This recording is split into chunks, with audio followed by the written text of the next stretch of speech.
আসসালামু আলাইকুম dear students. আজকে আমি তোমাদেরকে এসএসসি বাংলা ফার্স্ট পেপারে এমসিকিউ কিছু সাজেশন দিব।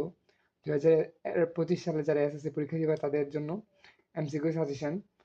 1 নম্বর, পিতামাতার নীরব হৃদয় ভার বলতে শুভা গল্পে মা বাবার হৃদয়ের কোনটিকে বোঝানো হয়েছে? 1 নম্বর মমতা, 2 ভালোবাসা, 3 ব্যাকুলতা, 4 দুশ্চিন্তা। উত্তর হবে ঘ দুশ্চিন্তা। 2 নম্বর, বই পড়ার প্রবন্ধে লেখক লাইব্রেরিকে হাসপাতালের উপরে স্থান দিয়েছেন কেন? উত্তর হবে যে ক মানসিক সুস্থতার জন্য। 3 নম্বর, আম আটির ভেপু গল্পে ফুটে উঠেছে 4 উত্তর প্রকৃতির সাথে জীবনের মিল। এখন হচ্ছে একটা উদ্দীপক পরে তোমাকে 4 নম্বর এবং 5 নম্বর প্রশ্ন উত্তর দিতে হবে। উদ্দীপকটা কি? তুমি আঘাত করলেও আমি বলি তোমার বন্ধু ভাই, তোমার সুখ কেমনে হবে সে পথ খুঁজি সর্বদাই। এখন 4 নম্বর প্রশ্নটা হলো যে অনুচ্ছেদের চরণদ্বয়ের ভাবার্থ কোন রচনার বিষয়বস্তুকে নির্দেশ করে? উত্তর হবে যে খ মানুষ মোহাম্মদ সাল্লাল্লাহু সাল্লাম। 5 নম্বর, উক্ত রচনার বিষয়বস্তুতে প্রকাশ পেয়েছে 1 মহানুভাব, 2 পরোপকারিতা, 3 ক্ষমাশীলতা। তো উত্তর হবে যে ক 1 এবং 2। এবার 6 নম্বর, নিম পাতা কোন রোগের মহৌষধ? ক উত্তর চর্মের, চর্মরোগের মহৌষধ। 7 নম্বর, এক ঝাঁক কি নেমে এসেছিল নীল আকাশ থেকে? উত্তর হবে যে গ নক্ষত্র। 8 নম্বর, হাঁটার আনন্দকে লেখক কিসের সঙ্গে তুলনা করেছেন? খ মুক্তির সঙ্গে। 9 নম্বর, কোনটি আফগানিদের একটি সংস্কার? উত্তর হবে যে গ গরু ভক্তি। 10 নম্বর, মমতাদির ঘরে বিশৃঙ্খলার অন্ত নেই কেন? খ শ্রীহীনতা। 11 নম্বর, গোয়েবলস এর সময়কাল কত? গোয়েবলস এর সময়কাল কত? উত্তর হবে যে খ 1897 থেকে 1945। এবার আসে 12 নম্বর, সাহিত্যের প্রধান লক্ষ্য কোনটি? সাহিত্যের প্রধান লক্ষ্য হচ্ছে কি সৃজনশীলতা। 13 নম্বর, বঙ্গবাণী কবিতায় কবি হিন্দু অক্ষর বলতে কোন ভাষা অক্ষরকে বুঝিয়েছেন? বাংলা। এবার উদ্দীপকটি পরে 14 এবং 15 নম্বর প্রশ্নের উত্তর দাও। উদ্দীপকটা কি আমরা পড়ি যে অবসাদে ঘুম নেমে এলে আবার দেখেছি সেই ঝিকিমিকি সবরই তিতাস কি গভীর জলধারা ছাড়লো হৃদয়ে আমার। এখানে উদ্দীপকে কপোতাক্ষ নদ কবিতায় কোন দিকটি ফুটে উঠেছে? উত্তর হবে যে ক নদীর প্রতি অনুরাগ। আর 15 নম্বর, ফুটে ওঠা এই দিকটি প্রকাশ পেয়েছে যে চরণে, তা হলো কোন চরণটাতে প্রকাশ পাইছে? এক হলো কি সতত তোমার কথা ভাবি এ বিরলে, নাকি জুড়াই এ কান আমি ভ্রান্তির ছলনে, নাকি হবে যে বহু দেশে দেখিয়াছি বহু নদ দলে। উত্তর হবে যে 1 2 3 তিনটাই।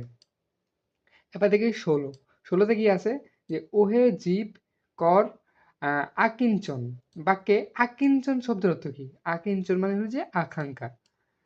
17 নম্বর, বীর্যবান শব্দটি জীবন সঙ্গীত কবিতায় ব্যবহৃত হয়েছে। এক হচ্ছে কি পরাক্রম অর্থে, তারপর হচ্ছে কি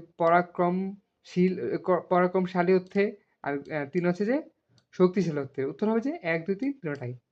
18 নম্বর, মানুষ কবিতায় প্রতীক্ষার কণ্ঠ ক্ষীণ ছিল কেন? উত্তর হবে যে ক্ষুধায়। 19 নম্বর, পল্লী জননী কবিতায় মায়ের আদরের সম্বোধন হলো 1 বাছারে, 2 জাদু, 3 হচ্ছে কি মুখ পোড়া। উত্তর হবে যে তিনটাই। 20 নম্বর, কবি সুকান্ত ভট্টাচার্য কত বঙ্গাব্দে জন্মগ্রহণ করেন?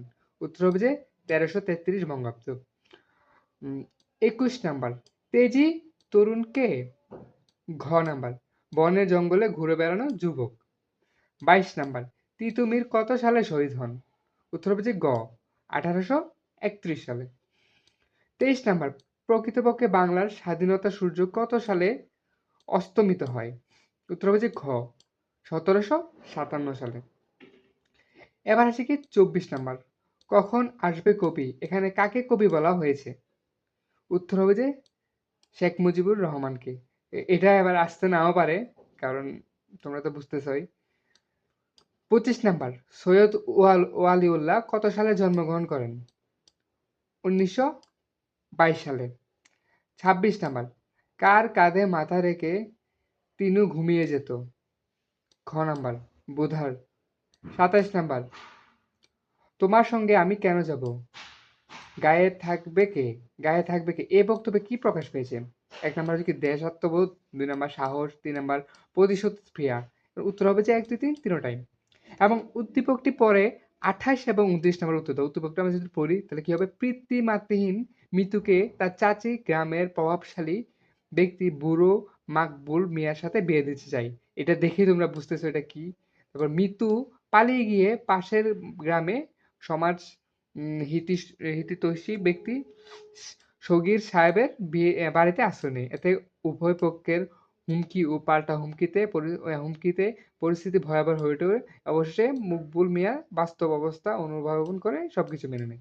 এর 28 নাম্বার, এই উদ্দীপকে মিতু বইপীর নাটকের তাহেরের সাথে কোন দিকটি সাদৃশ্যপূর্ণ?